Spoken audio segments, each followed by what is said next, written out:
तो कल हमने भगवत तत्व के विषय में चर्चा किया था। उसी विषय को हम आगे बढ़ाते हुए आज प्रारंभ करेंगे।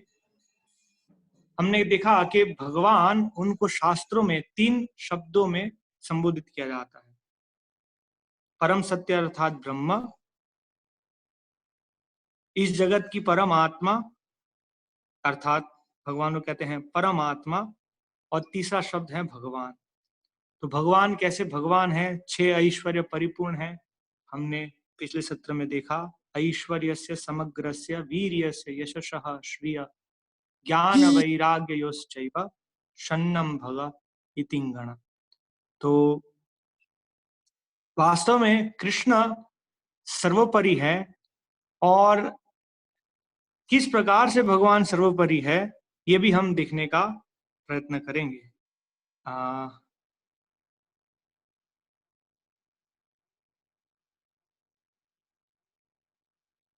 आपने यहाँ 3 चीजों को शायद देखने का प्रयत्न किया हो, तो मैं फिर से इसे रिपीट करता हूं।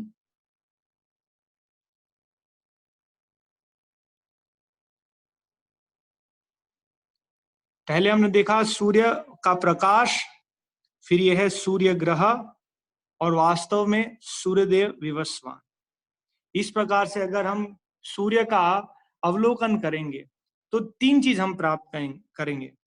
जिस व्यक्ति में ज्यादा ज्ञान नहीं है या जो ज्ञान में ज्यादा प्रवीण नहीं है, वो सूर्य के प्रकाश से ही मोहित हो जाता है और उसे लगता है कि ये सूर्य का प्रकाश, ये सूर्य की जो ऊर्जा है वही सर्वे सर्व। लेकिन ये प्रकाश का जो स्रोत है वो है सूर्य ग्रह। और अगर सूर्य ग्रह के भीतर हम प्रवेश करेंगे तो हम प्राप्त करेंगे कि ये जो शक्ति है वो सूर्यदेव विवस्वान के माध्यम से प्राप्त है। ये सब वैदिक शास्त्रों में वर्णन है।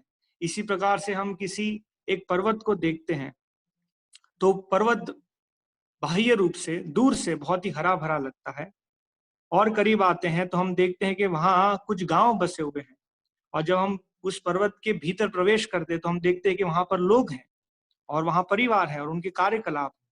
इसी प्रकार से ये भगवान को समझने के 3 स्तर हैं। यहाँ पर श्रीमद् भागवतम में वर्णन है, वदन्ति तत्त्वविदस् तत्त्वं यज्ञानमद्वयम् ब्रह्मेति परमात्मेति भगवान इति शब्दते। ये 3 शब्द हम बार बार सुनते हैं। हम देखते हैं कोई साधु सन्यासी जो आध्यात्मिक जीवन में बहुत ही प्रबुद्ध है, जब वे अपना शरीर छोड़ते हैं तो उन्हें संबोधित किया जाता है ब्रह्मलीन। वो लीन हो गए, भगवान के प्रकाश में के भीतर प्रवेश कर चुके और वे खुद भगवान हो गए। वास्तव में शास्त्र में बताया है ऐसा नहीं होता है। ये ब्रह्म क्या है? ये ब्रह्म भगवान के शरीर की अंग कांति है, प्रभा है। ब्रह्म संहिता कल हम जिससे पढ़ रहे थे वहां ब्रह्मा जी वर्णन करते हैं, यस्य प्रभा प्रभवतो जगदंड कोटि कोटिषु अशेष वसुधादि विभूति भिन्नम तद ब्रह्म निष्कलम अनंतम अशेष भुक्तम गोविंदम आदि पुरुषम तमहम भजामि। जैसे ये पूरा जगत है, अगर आधुनिक विज्ञान की दृष्टिकोण से देखें तो ये सारा जगत सूर्य की ऊर्जा पर निर्भर है और सूर्य की ऊर्जा से ही उद्भूत हुआ है। तो इस जगत में ऊर्जा का स्रोत क्या है? सूर्य। इसलिए कई बार लोग समझते हैं कि सूर्य की उपासना करना सर्वे सर्वा है। लेकिन अंततः तो हम पाएंगे सूर्य कहां से उद्भूत होता है। तो इसी प्रकार से आध्यात्मिक जीवन में जो प्रबुद्ध है लेकिन वास्तव में भगवत तत्व को पूर्ण रूप से नहीं जानते हैं, वे समझते हैं कि सब कुछ ब्रह्म ज्योति से आता है, और ब्रह्म ज्योति में ही मिल जाना ये जीवन की सर्वश्रेष्ठ अवस्था, सिद्धि या मोक्ष है। तो यहाँ हम शास्त्र समझ पाते हैं ये ब्रह्म ज्योति क्या है। ये भगवान के शरीर की अंग कांति है। भगवद गीता में भगवान कहते हैं ब्रह्मणो ही प्रतिष्ठा अहम। ये भगवान की निराकार ज्योति है और सारे ब्रह्मांड इस ब्रह्म ज्योति में तैर रहे हैं। फिर परमात्मा, वास्तव में ये भी भगवान की एक अभिव्यक्ति है। जैसे हमारा जो शरीर है वो कार्य कर रहा है क्योंकि इस शरीर में हम आत्मा निवास करते हैं। इसी प्रकार से जो पूरा ब्रह्मांड है वो कार्य कर रहा है क्योंकि इस ब्रह्मांड में परमात्मा, ये दोनों शब्द इंगित करते हैं कि दोनों एक नहीं है। आत्मा सो परमात्मा के, जिसे कहते हैं आत्मा सो परमात्मा, अगर आत्मा और परमात्मा एक होते तो शब्द, दो शब्द क्यों है? ये इंगित करने के लिए कि दोनों ही भेद हैं, आत्मा कभी परमात्मा नहीं बन सकता। वास्तव में हम अभी आगे देखेंगे कि भगवान विष्णु के तीन रूप हैं। विष्णुस्तु त्रीणि रूपानि पुरुषाख्यानि अतो विदुः, एकम तु महतः सृष्टि द्वितीयम मंड संभवम, तृतीयम सर्वभूतस्थम त्यानि ज्ञात्वा विमुच्यते। विष्णुस्तु त्रीणि रूपानि, तीन प्रकार के विष्णु हैं। हम साधारणतः नहीं समझते, लेकिन शास्त्रों का वर्णन है। पुरुषाख्यानि, वास्तव में वे पुरुष, कई बार आत्मा को भी पुरुष के रूप में संबोधित किया जाता है। पुरुष मतलब भोक्ता, एंजॉयर। जैसे भारतीय संस्कृति में, अभी तो पता नहीं, लेकिन पहले ऐसा होता था, घर में जो पत्नी है वे पति से पूछते थे कि हम आपके लिए क्या बनाएं। ये संकेत है कि जो पुरुष है वो भोक्ता है, वे निर्णय लेने वाले। तो इस तरह से वास्तविक पुरुष हैं भगवान विष्णु। पुरुषाख्यानि अतो विदुः, एकम तु महतः सृष्टि, एक पहले विष्णु जिनका नाम है कारणोदकशायी विष्णु, उससे ये अनंत कोटि जगत उत्पन्न होते हैं। महतः सृष्टि द्वितीयम त्वंड संभवम, और फिर दूसरे विष्णु गर्भोदकशायी विष्णु जो एक एक ब्रह्मांड में प्रवेश करते हैं और उनकी नाभि से ब्रह्मा जी की उत्पत्ति होती है। तृतीयम सर्वभूतस्थम, तीसरे विष्णु जो इस जगत के हर एक कण में और हर एक जीवों के हृदय में विराजमान है परमात्मा के रूप में। और इन तीन विष्णु को जो जानता है वो विमुच्यते, ये प्रकृति के बंधनों से मुक्त हो जाता है। तो ये ब्रह्मेति, भगवान की शरीर की अंग कांति है ब्रह्म ज्योति। परमात्मा भगवान का एक विस्तार है। इसी भौतिक जगत के मध्य आध्यात्मिक जगत में परमात्मा नहीं है, वहां साक्षात भगवान सड ऐश्वर्य परिपूर्ण।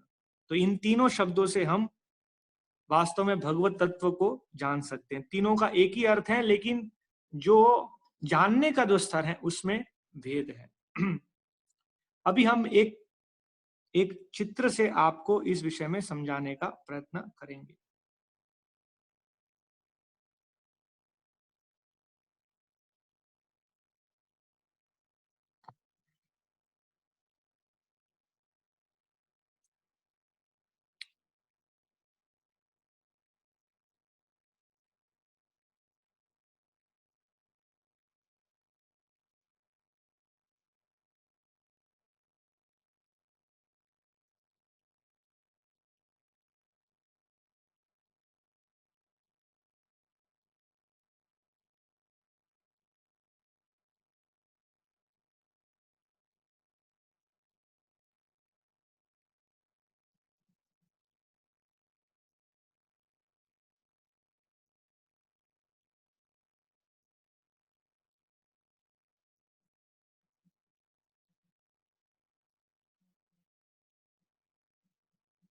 तो यहाँ हम देख सकते हैं ये जो जगत जिसमें हम निवास कर रहे हैं, इसका मानचित्र यहाँ पर है। ये एक ब्रह्मांड है जिसमें हम निवास करते हैं। ये ब्रह्मांड के 7 परत है। ये 7 स्थूल और सूक्ष्म तत्वों से बने हुए हैं। पृथ्वी, अग्नि, जल, वायु, आकाश, महत्तत्व और मिथ्या अहंकार। ये इस जगत की 7 परतें हैं।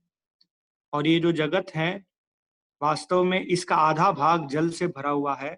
इस सागर को कहते हैं गर्भोदक सागर।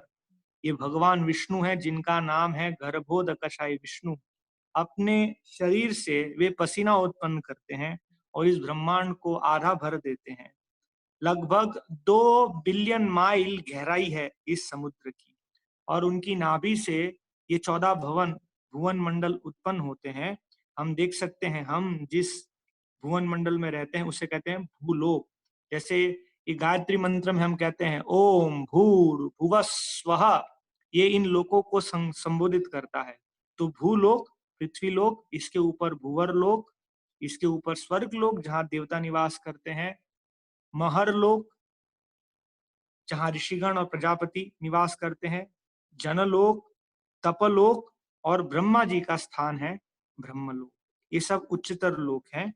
और इसके नीचे निम्न लोक हैं, अतल, वितल, सुतल, तलातल, महातल, रसातल, पाताल। और फिर 28 नरकीय लोक यहाँ पर विराजमान है। तो ये गर्भोदकशायी विष्णु, उनके विस्तार है क्षीरोदकशायी विष्णु, जो इस ब्रह्मांड में एक निवास स्थान है जहां पर क्षीर सागर है। जब इस जगत में देवताओं को समस्या आती है असुरों द्वारा, तो वे ब्रह्मा जी के साथ इस लोक के पास जाकर भगवान की स्तुति करते हैं पुरुष सूक्त से। और वहां भगवान विष्णु आके उनको ध्वनि के माध्यम से